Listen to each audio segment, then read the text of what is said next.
My breath stopped. Split second, heartbeat skips. Excitement filled the silence as waves smacked board in one of those point break, cowabunga moments, and I was away, riding my tired mind straight into my inner child. I glide swan-like onto the shore and land next to a dog. I say hi. He doesn't reply. He's a dog. But if he could have talked, he would have said, "Dude, great wave riding." Fact. So what if it's only a bodyboard? It's not about technique. Surfers may have glared the way high school girls in movies mortify bespeckled geeks, but in those 10 seconds of cool precision, I was mentally fuck youing every PE teacher who ever said Lorna lacks basic hand-eye coordination. That holiday was about us, finding secret seal cubs in the harbour dark, filling our cheeks with jam and cream, tangled, weather-beaten sea hair full of damp sand. It was about courage, however clumsy, that Incubus song, and in this moment I am happy. Horizon-gazing daydreams about the perfect summer romance. I sat watching fragments of pink sunset dance on crest tips. Even when I shut my eyes in the shower, I saw waves. And for once, I didn't care that he wasn't there, that my happiness wasn't intricately tangled up in his smiles, forever pushing me out, pulling me under. We arrived with nowhere to sleep, the wind smacking against the phone box like a warning. But as soon as I saw that Jim Morrison poster, I knew everything was going to be fine. We didn't get depressed by tacky seaside arcades. We got stuck into 2p machines and catching plastic ducks. I watched you doing handstands in the sea foam like a miniature mermaid who just got legs. We left with moments we didn't need to confirm with words, just waves. Those waves we rode shameless and brave, escaping minimum wage rat race back to the wild nature that made us. We haven't spoken in years. I think I'd feel awkward now. You will always be the one who was there when it started. The slow derailing of all my certainty. You were drunk and flirting with those two guys who were making me nervous just by being there when I got the frantic midnight phone call. Your sister's heart's not working properly. Split second, heartbeat skips. Silence. Waves.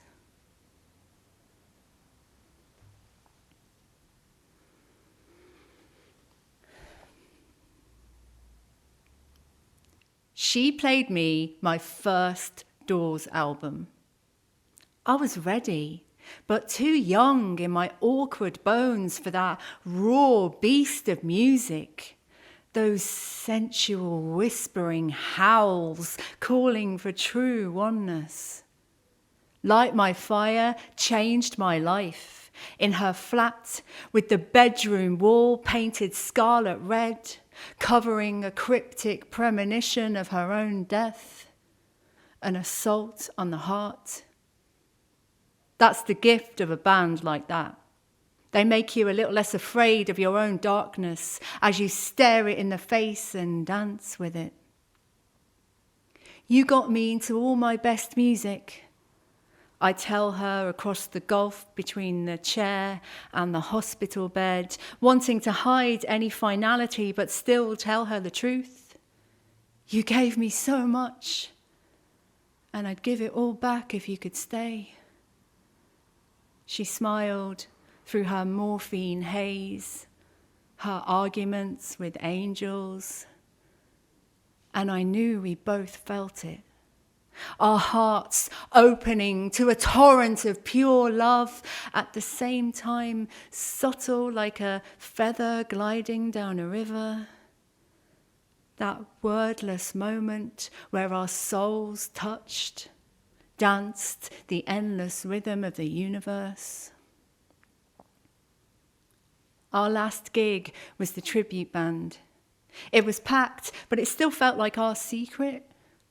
We agreed you could tell he loved the man he was imitating. You can't fake it with energy that potent. Every time I dance to them now, I feel her there. The protest against living quietly, thrumming under every heartbeat.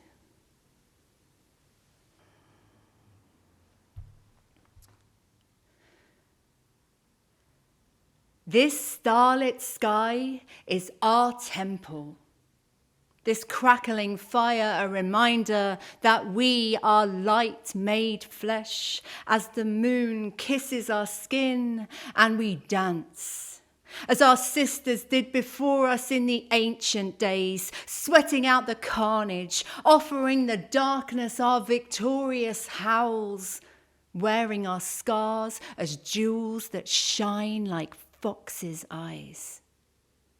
In a circle, round a tree stump as old as time, we remake the world beautiful with our dexterous hands, breathing ourselves back into peace with words. We are wounded warriors, always ready for battle, but never forgetting our time is better spent talking to trees, painting birds' wings on birch bark, gifting each other with nature's bounty. Casting our fortunes by the cosmos, the weight of our fears become footprints on the shore for the tide to roll away at our command. Then we wash ourselves soul pure until we glow silver. We are a many-limbed, ubiquitous goddess, laughing at petty wars, armed with spiders' webs and witches' spells. We have eaten the hearts of our would-be destroyers and live despite the poison. We have no intention of behaving ourselves. So exquisitely have you wounded me with desire. I could tear you apart and fall at your feet. That there are men like you that can hand a woman back to herself so instinctively, like it's nothing, is a brutal, intricate liberation I can't resolve, that explodes the body quietly, leaves me full of emptiness and angry want. Never was I more powerful than when I got on my knees. I'd just been waiting for someone worthy who would never ask unless I expressed the need, power equaled only by my cyclic helplessness, like it never happened, as if you never sank your teeth into my flesh, surprised by my serene command for more, harder. Desire is a pretty bruise I keep squeezing as it fades, begging, just stay. Stay with me a little longer. Now I know what I'm missing. It's all electrical thunderstorms and exquisite rainbows. Desire is all weather and no mercy. I am scared, lover, that your freedom has ruined me. That I am still too much and not enough, that I only got to feast on this banquet because I paid for it and overspent at the first touch. Desire is an enemy saviour, always slithering insubstantial out of my hands and yet still somehow overwhelming. You are the dangerous thing now, in place of the fear you fucked out of me. Desire is a bowl of rubies and fish hooks, but if we don't dip our hands in eagerly with our eyes closed, why be alive? Desire has made me brave in my quivering fragility, naked in my best disguise, greedy in my apologetic tongue bites, fearless in my pursuit to disintegrate shame. Yet, when asked by the curious, I still can't say your name.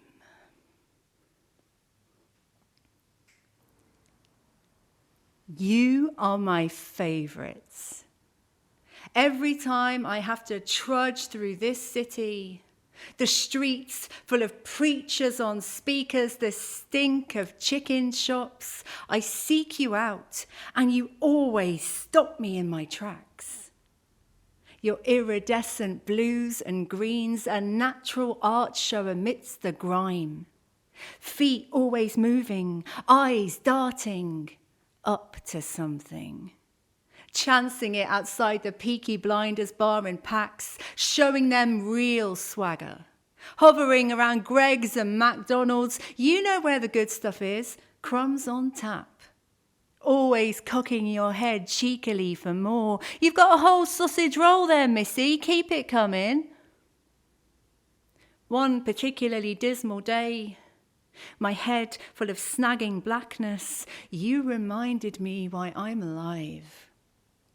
I clocked 2 women filming one of you on their phone, a particularly vocal member of your colourful tribe, giving it some serious warbling on the scaffolding, as if serenading a lady love. I was enchanted too, and none of us cared about the teenagers skulking past, rolling their eyes. We knew we were witnessing something special. Finally, I thought, someone else has looked up and noticed. To love you like you should be loved.